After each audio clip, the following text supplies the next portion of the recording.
జూబ్లీహిల్స్ ఎన్నికల నేపథ్యంలో గెలుపే లక్ష్యంగా కాంగ్రెస్ పార్టీ పాదయాత్రకు ప్రణాళికలు రచిస్తోంది. పీసీసీ అధ్యక్షుడు మహేష్ కుమార్ గౌడ్, అభ్యర్థి నవీన్ యాదవ్ తో పాటు మంత్రులు, ఎమ్మెల్యేలు ఈ పాదయాత్రలో పాల్గొంటారు. పాదయాత్రతో పాటు డోర్ టు డోర్ క్యాంపెయినింగ్ నిర్వహించి తమ ప్రభుత్వం చేస్తున్న అభివృద్ధి పనులను జూబ్లీహిల్స్ ప్రజల్లోకి బలంగా తీసుకువెళ్లాలని కాంగ్రెస్ నిర్ణయించింది.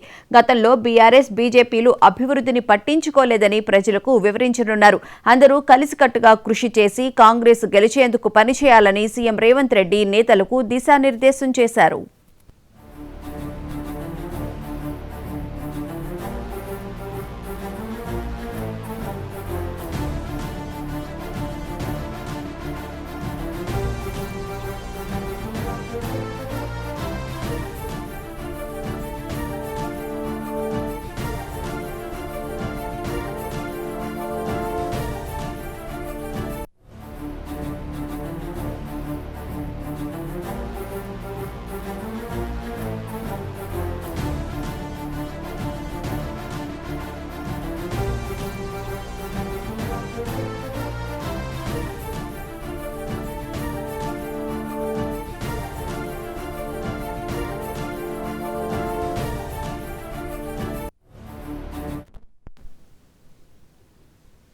జూబ్లీహిల్స్ ఉప ఎన్నిక నేపథ్యంలో గెలుపే లక్ష్యంగా కాంగ్రెస్ పార్టీ పాదయాత్రకు స్వీకారం చుట్టనుంది. ఇదే అంశానికి సంబంధించిన పూర్తి వివరాలను మా ప్రతినిధి శ్రీనివాస్ లైవ్ లో అందిస్తారు. శ్రీనివాస్, చెప్పండి, పాదయాత్ర ఎప్పటి నుంచి ప్రారంభించే అవకాశం కనిపిస్తోంది?